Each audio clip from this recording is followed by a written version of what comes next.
2 ನಿಮಿಷ ಕ್ಲಿಯರ್ ಆಗಿ ಸೌಂಡ್ ಜಾಸ್ತಿ ಇದೆ.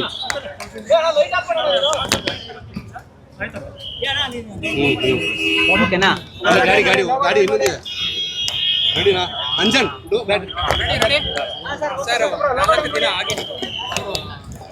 ಹೇಗೆ ಸರ್ ಪ್ರಕ್ರಿಯೆಗಳಲ್ಲಿ ಅಂತಿಮವಾಗಿ ನೋಡಿ ಅಂಜನ್ ನಮಗೆಲ್ಲರಿಗೂ ಜನ್ಮ ಕೊಟ್ಟಂತ ನಮ್ಮ ತಾಯಿಯ ಇವತ್ತಿನ ಒಂದು ನಮ್ಮೆಲ್ಲರನ್ನ ಅಗಲಿ ಹೋಗಿರ್ತಕ್ಕಂಥದ್ದು ಏನಿದೆ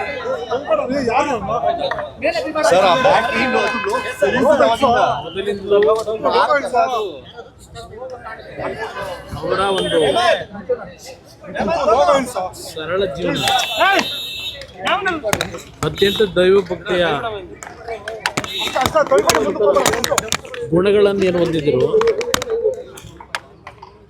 ನಮ್ಮ ಒಂದು ಕುಟುಂಬದಲ್ಲಿ ನಮ್ಮ ತಂದೆಯ ಒಂದು ಸಂಗಾತಿಯಾಗಿ ಸುಮಾರು 65-70 ವರ್ಷಗಳು ಅವರ ಜೊತೆಯಲ್ಲಿ ಬಾಳದಂಥವ್ರು ಏನಿದ್ದಾರೆ, ಬಹುಶಃ ನಮ್ಮ ತಂದೆಯವರ ಬದುಕಿಗೆ ಅವರ ಜೀವನವನ್ನೇ ತ್ಯಾಗ ಮಾಡಿದರು. ಅದಷ್ಟೇ ಅಲ್ಲ, ನಮ್ಮ ಬದುಕಿನಲ್ಲೂ ಸಹ ಒಂದು ತಾಯಿ ಹೃದಯ ಅಂತಕ್ಕಂಥದ್ದನ್ನು ನಮಗೆ ಕಲಿಸಿದ್ರೆ ಅವರಿಂದ ನಾವು ಕಲಿತಂಥದ್ದು. ಒಂದು ಸಣ್ಣ ಹಳ್ಳಿಯಲ್ಲಿ ಜನಿಸಿದಂಥ ನಮ್ಮ ತಾಯಿಯು ಸಹ ಲಕ್ಷಾಂತರ ಕುಟುಂಬಗಳ ಬದುಕಿಗೆ ದಾರಿದೀಪವಾಗಿದ್ದಂಥವರು. ಕಳೆದ 1.5 ವರ್ಷದಿಂದ ಆರೋಗ್ಯದ ಸಮಸ್ಯೆಗಳು ಏನು ಪ್ರಾರಂಭ ಆಯಿತು ಅವರಿಗೆ. ಅವರ ದಿನಕ್ಕೆ 8 ರಿಂದ 10 ಗಂಟೆ ದೇವರ ಕೋಣೆಯಲ್ಲಿ ಬೆಳಗ್ಗೆ 5 ಗಂಟೆಗೆ ಇದ್ದರೆ 3 ಗಂಟೆವರೆಗೂ ಒಂದು ಹನಿ ನೀರನ್ನು ಕುಡಿದೇನೆ ದೇವರ ಸ್ಮರಣೆ ಮಾಡ್ಕೊಂಡಿದ್ದಂಥವ್ರು. ನಾವು ನಮ್ಮ ಒಂದು ರಾಜಕೀಯದ ಬದುಕಿನಲ್ಲಿ ನಾವೇನಾದ್ರು ಅಲ್ಪ ಸ್ವಲ್ಪ ಒಳ್ಳೆ ಬುದ್ಧಿ ಕಲ್ತಿದ್ರೆ ನಾವುಗಳು, ಅವರು ಕಲಿಸಿದಂಥ ಬುದ್ಧಿ ಕಳೆದ 4 ದಿನಗಳಿಂದ 4 ದಿನ ಅಷ್ಟೇ ಅಲ್ಲ, ಕಳೆದ 1 ವರ್ಷದಿಂದ ಅವರು ಪ್ರತಿನಿತ್ಯ ಪಡ್ತಾ ಇದ್ದಂಥ ಯಾತನೆಯನ್ನು ನಾವು ನೋಡ್ತಾ ಇದ್ವಿ.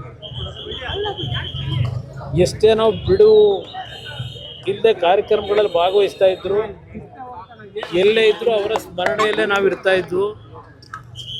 ಸಮಯ ಸಿಕ್ತಾಗಲೆಲ್ಲ ಹೋಗಿ ಮಾತನಾಡ್ಲಿಕ್ಕೆ ಹೋದರೆ, ಇಲ್ಲ ಅವರನ್ನು ಮಾತನಾಡಿಸ್ಲಿಕ್ಕೆ ಹೋದರೆ ಊಟ ಮಾಡಿದ್ದೀರಾ ಅಂತಕ್ಕಂಥದ್ದು ಒಂದೇ ಅವ್ರ ಬಾಯಿನಲ್ಲಿ ಬರ್ತಾ ಇದ್ದು. ಕಳೆದ 1 ವರ್ಷದಿಂದ ಅವ್ರನ್ನ ನೋಡ್ಲಿಕ್ಕೆ ಬರ್ತಕ್ಕಂಥವ್ರ ಬಗ್ಗೆ 4 ದಿನಗಳ ಹಿಂದೆ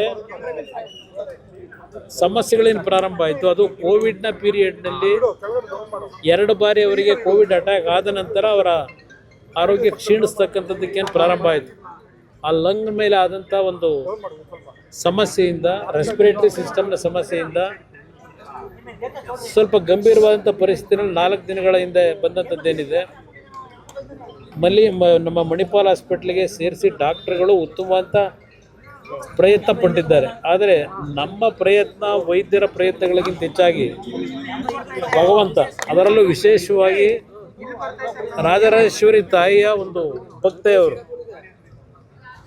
ಪ್ರತಿ ಶುಕ್ರವಾರ ರಾಜರಾಜೇಶ್ವರಿ ದೇವಸ್ಥಾನಕ್ಕೆ ಕಳೆದ ಒಂದು 35-40 ವರ್ಷಗಳಿಂದ ಹೋಗ್ತಾ ಇದ್ದಂಥವ್ರು ಪ್ರತಿ ಶುಕ್ರವಾರ. ಆ ತಾಯಿಯಿಂದಲೇ ಒಂದು ಬಾರಿ ಅವರಿಗೆ ಆಸಿಡ್ನ ಒಂದು ಅಟ್ಯಾಕ್ ಆದಂಥ ಸಂದರ್ಭದಲ್ಲೂ ಉಳಿದಂಥದ್ದು. ಅವತ್ತೇ ಅವರು ಹೋಗಬೇಕಾದಂಥ ಒಂದು ಪರಿಸ್ಥಿತಿ ಇತ್ತು. ಭಗವಂತ ಉಳಿಸಿದ್ದ. ಭಗವಂತನಿಗೆ ಬಹುಶಃ ಅವರ ಬದುಕು ಈಗ ಸಾಕು ಅಂತಕ್ಕಂಥ ಒಂದು ತೀರ್ಮಾನಕ್ಕೆ ಬಂದು ಅವ್ರನ್ನ ಕರ್ಕೊಂಡಿದ್ದಾನೆ ಅನ್ನೋದು ನನ್ನ ಅಭಿಪ್ರಾಯ. ಇವತ್ತು ಅವರನ್ನು ಮನೆಗೆ ಅವರು ಏನು ನಮ್ಮನ್ನು ಅಗಲಿದ್ದಾರೆ. ಪದ್ಮನಾಭನಗರದ ಮನೆಯಲ್ಲಿ ಇವತ್ತೇನು ಅವರ ಅಂತಿಮ ಒಂದು ಕಾರ್ಯಗಳನ್ನು ಮಾಡಬೇಕು. ಆದ ನಂತರ ಅವರ ಒಂದು ಲಕ್ಷಾಂತರ ಕುಟುಂಬದ ಸದಸ್ಯರುಗಳು ಅವರಿಂದ ಏನು ಜೀವನ ಕಂಡಿದ್ದಾರೆ, ಅವರುಗಳು ಸಹ ನೋಡ್ಲಿಕ್ಕೆ ಬರ್ತಕ್ಕಂಥವ್ರಿಗೆ ಒಂದು ಅವಕಾಶ ಕಲ್ಪಿಸ್ತಕ್ಕಂಥದ್ದು ನಮ್ಮ ಕರ್ತವ್ಯ ಇದೆ. ಬಹುಶಃ ನಾಳೆ 11 ಗಂಟೆ ಮೇಲೆ ಅವರು ಜನ್ಮ ಕೊಟ್ಟಂಥ ಸ್ಥಳ ಹಾಸನ ಜಿಲ್ಲೆ, ನಮ್ಮ ತಂದೆಗೆ ಜನ್ಮ ಕೊಟ್ಟಂಥ ಸ್ಥಳ. ಅಲ್ಲಿಗೆ ಅವರನ್ನು ಶರೀರವನ್ನು ತೆಗೆದುಕೊಂಡು ಹೋಗ್ತಕ್ಕಂಥದ್ದಕ್ಕೂ ತೀರ್ಮಾನ ಆಗಿದೆ. ಮನೆಗೆ ಹೋದ ನಂತರ ಮುಂದಿನ ಕಾರ್ಯಗಳೇನು ಅಂತಕ್ಕಂಥದ್ದು ತೀರ್ಮಾನಗಳನ್ನು ಎಲ್ಲ ಸೇರಿ ಮಾಡಬೇಕು ಅಂತ ಇದ್ದೇವೆ. ಅದ್ರ ಜೊತೆಗೆ ಎಲ್ಲರ ಅಭಿಪ್ರಾಯ ಹೊಂದಿದೆ. ಅವರ ಹುಟ್ಟಿರ್ತಕ್ಕಂಥ ಹುಟ್ಟೂರಿನಲ್ಲೇ ಕಾರ್ಯಕ್ರಮ, ಇದು ಅಂತಿಮ ಸಂಸ್ಕಾರಗಳಾಗಬೇಕು ಅಂತಕ್ಕಂಥದ್ದು ಒಂದು ಭಾಗ ತೀರ್ಮಾನ ಇದೆ. ಬಹುಶಃ ಮನೆಯಲ್ಲಿ ಎಲ್ಲರ ತೀರ್ಮಾನ ಚರ್ಚೆ ಮಾಡಿದ ನಂತರ ರಂಗನಾಥ ಸ್ವಾಮಿ ದೇವಸ್ಥಾನ ಇದೆ, ಮಾವಿನಕೆರೆ, ಒಂದು ಪವಿತ್ರವಾದಂಥ ದೇವಸ್ಥಾನ. ದೇವಸ್ಥಾನದ ಅಡಿಯಲ್ಲಿ ಒಂದು ಸನ್ನಿಧಾನದಲ್ಲಿ ಅಂತಿಮವಾದಂಥ ಕ್ರಿಯೆಗಳನ್ನು ಮಾಡ್ತಕ್ಕಂಥದ್ದು ಒಂದು ಚರ್ಚೆ ಇದೆ. ಆ ಒಂದು ನಿಟ್ಟಿನಲ್ಲಿ ಮನೆಗೆ ಹೋದ ನಂತರ ತೀರ್ಮಾನ ಮಾಡ್ತೀವಿ. ಸಾರ್ವಜನಿಕ ಅವರನ್ನು ಅಂತಿಮ ದರ್ಶನ ಪಡೀತಕ್ಕಂಥದ್ದಕ್ಕೆ ಪದ್ಮನಾಭನಗರದ ಮನೆಯಲ್ಲಿ ವ್ಯವಸ್ಥೆಗಳನ್ನು ಮಾಡ್ತಾ ಇದ್ದೇವೆ. ಸ್ವಲ್ಪ ಜನ ಜಾಸ್ತಿ ಆದರೆ ಪದ್ಮನಾಭನಗರದಲ್ಲೇ ಮೈದಾನ ಇದೆ, ಅಲ್ಲಿ ನೋಡಿಕೊಂಡು ತೀರ್ಮಾನ ಮಾಡ್ತೀವಿ. ಬಟ್ ಅವ್ರು 11 ಗಂಟೆ ಮೇಲೆ ನಾಳೆ ಹಾಸನ ಜಿಲ್ಲೆಗೆ ಅವರ ಪಾರ್ಥಿವ ಶರೀರವನ್ನು ತೆಗೆದುಕೊಂಡು ಹೋಗ್ತಕ್ಕಂಥದ್ದಕ್ಕೆ ಅಂತಿಮ ನಿರ್ಣಯ ಮಾಡ್ತೀವಿ. ಅಂತ್ಯಕ್ರಿಯೆ 2-3 ಸ್ಥಳದ ಬಗ್ಗೆ ಸ್ವಲ್ಪ ಚರ್ಚೆಗಳಿದೆ.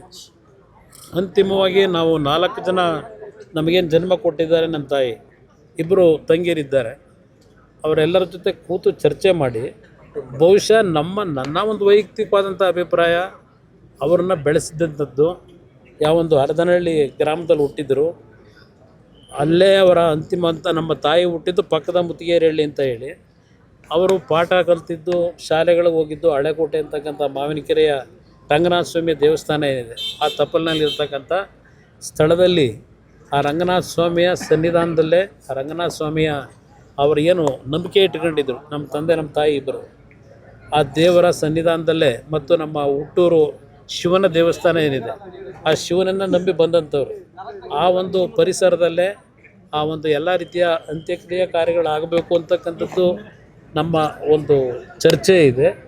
ಎಲ್ಲರ ಜೊತೆ ಚರ್ಚೆ ಮಾಡಿ ಕುಟುಂಬದಲ್ಲಿ ಒಂದು ರೀತಿಯಲ್ಲಿ ತೀರ್ಮಾನಕ್ಕೆ ಬರ್ತೀವಿ. ಸೋಮವಾರ ಅಂತ್ಯಕ್ರಿಯೆಯನ್ನು ಸೋಮವಾರ ಇಟ್ಕೊಂಡಿದ್ದೇವೆ. ಸೋಮವಾರ ಸಮಯ ಇನ್ನೂ ನಿಗದಿ ಆಗಿಲ್ಲ. ಆದರೆ ಹಾಸನಕ್ಕೆ ಹೋದ ನಂತರ ಬಹುಶಃ ಹಾಸನದ ಜನತೆ ಅವ್ರ ಬಗ್ಗೆ ಅಭಿಮಾನ ಇಟ್ಟಿರ್ತಕ್ಕಂಥವ್ರು ಸಂಬಂಧಿಕರು ಜಾಸ್ತಿ ಇದ್ದಾರೆ. ಅವರೆಲ್ಲರಿಗೂ ಅಲ್ಲೂ ಸಹ ಅಂತಿಮ ದರ್ಶನಕ್ಕೆ ಅವಕಾಶ ಕಲ್ಪಿಸಬೇಕು. ಅದೆಲ್ಲ ಅಲ್ಲಿಯ ಪರಿಸ್ಥಿತಿಗಳನ್ನು ನೋಡಿ ತೀರ್ಮಾನ ಸೋಮವಾರ ಎಷ್ಟು ಗಂಟೆಗೆ ತೀರ್ಮಾನ ಮಾಡ್ತೀವಿ. Thank you sir.